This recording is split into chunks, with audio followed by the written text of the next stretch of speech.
नमः शिवाय। जय माँ गौरी। प्रिय भक्तों, हरितालिका तीज का व्रत भाद्रपद महीने के शुक्ल पक्ष की तृतीया तिथि को रखा जाता है और इस दिन महिलाएं या कुंवारी कन्याएं भगवान शिव और माता पार्वती की रेत और बालू द्वारा बनाई गई अस्थाई प्रतिमाओं की पूजा करती हैं और सुहागिन महिलाएं अपने सुखी वैवाहिक जीवन की तथा संतान प्राप्ति के लिए और वहीं कुंवारी कन्याएं भगवान शिव जैसे गुणों वाले पति की कामना से इस व्रत को रखती हैं। हरितालिका का अर्थ होता है सखी द्वारा अपहरण किया गया, और क्योंकि देवी पार्वती जी की सखियां उनका अपहरण करके उन्हें घने जंगल में ले गईं ताकि वे उस घने जंगल में बिना किसी बाधा के एकांत भाव से भगवान शिव को पति रूप में प्राप्त करने के लिए कठिन साधना कर सके।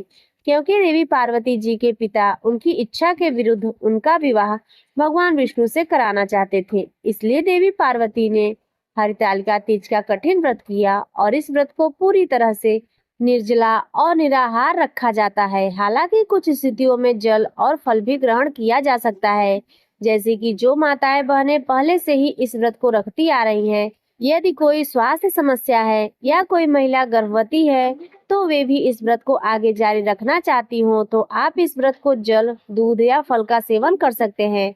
आंध्र प्रदेश, तमिलनाडु और कर्नाटका में हरितालिका तीज को गौरी हब्बा के नाम से जाना जाता है। आइए जानते हैं साल 2025 में इस बार हरितालिका तीज कब है, व्रत कब रखा जाएगा, पूजा के शुभ मुहूर्त कौन कौन से रहेंगे, क्योंकि इस दिन प्रातः काल पूजा की जाती है। यदि आपके पास समय ना हो सुबह पूजा करने का तो शाम को प्रदोष काल में भी पूजा कर सकती हैं, क्योंकि हरितालिका तीज के व्रत में रात्रि जागरण किया जाता है।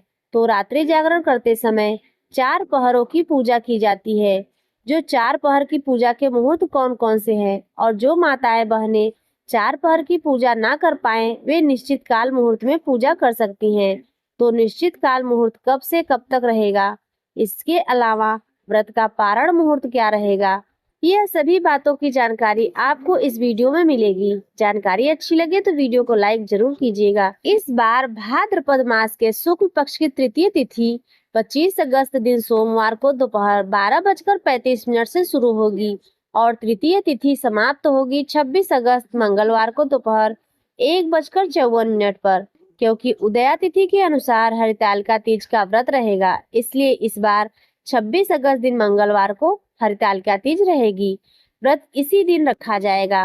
व्रत का पारण अगले दिन किया जाता है और इस बार हरितालिका तीज के दिन मध्य रात्रि के समय देखा जाए तो यह अगले दिन 27 अगस्त दिन बुधवार का समय होगा।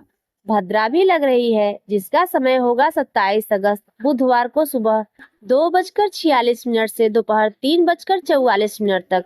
लेकिन इस बार की भद्रा पाताल लोक में रहेगी, जिस कारण से यह भद्रा धरती लोक पर अशुभ नहीं रहेगी।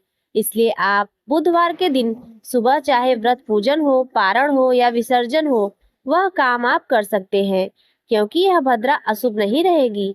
26 अगस्त दिन मंगलवार को सूर्योदय होगा सुबह 6:11 पर और सूर्यास्त होगा शाम 6:46 पर। ब्रह्म मुहूर्त सुबह 4:35 से 5:23 तक रहेगा। क्योंकि इस व्रत को पूरी तरह निर्जला रखा जाता है, ऐसे में जो माताएं बहनें सुबह के समय जल पीना चाहती हूँ या दूध ग्रहण करना चाहती हूँ या कोई तरल चीज आप लेना चाहती हूँ तो उसे सुबह 4:35 तक जल या दूध आदि का सेवन कर लेना चाहिए। उसके बाद से आपको निर्जला व्रत रखना होगा। इस बार हस्त नक्षत्र पूरा दिन रहेगा।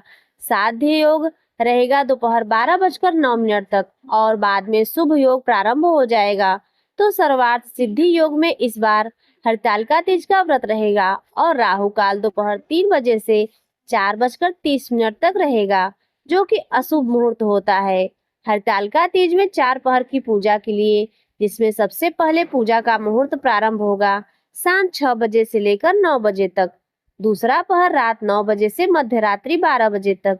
तीसरा पहर 12 बजे से लेकर अगले सुबह 3 बजे तक।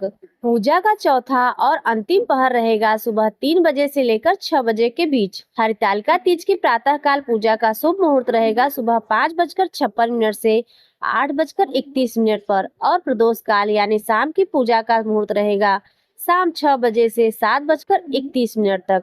और व्रत पारण मुहूर्त रहेगा 27 अगस्त दिन बुधवार को सुबह 5:40 से 7:05 तक। सूर्योदय की पहली किरण के साथ ही आप व्रत का पारण कर सकते हैं, क्योंकि यह व्रत अखंड सुहाग की प्राप्ति के लिए रखा जाता है। कुंवारी कन्याएं मनचाहे जीवन साथी की प्राप्ति की कामना से इस व्रत को करती हैं। इसलिए इस व्रत में भगवान शिव और देवी पार्वती की सच्चे मन से पूजा करें और माता पार्वती को आप श्रृंगार की सामग्री अर्पित करें। इसके अलावा सुहागन महिलाओं को, कुंवारी कन्याओं को सुहाग की सामग्री का दान भी किसी निर्धन सुहागन महिला को दान में देना चाहिए। ऐसा करने से भी मां पार्वती प्रसन्न होती हैं और मनोकामनाओं को पूर्ण करती हैं। तामसिक चीजों का सेवन करने से बचना चाहिए और जो भी व्रती महिलाएं होती हैं उन्हें इस दिन में नहीं सोना चाहिए। सुबह विधि विधान से संकल्प लेकर पूजा प्रारंभ करें, कथा श्रवण करें और दिन भर उपवास रखें। शाम के समय एक बार फिर से पूजा करें। बहुत अधिक आवश्यकता हो तो निर्जला व्रत यदि आपने रखा हो तो आचमन जितने जल की बूंदें आप ग्रहण कर सकती हैं। तो यह थी आज की हरतालिका तीज की जानकारी। यदि आज की जानकारी आपको अच्छी लगी हो तो वीडियो को लाइक कर दीजिए, चैनल पर पहली बार आए हो तो सब्सक्राइब कर लीजिए और कमेंट में ओम नमः शिवाय अवश्य लिखिए।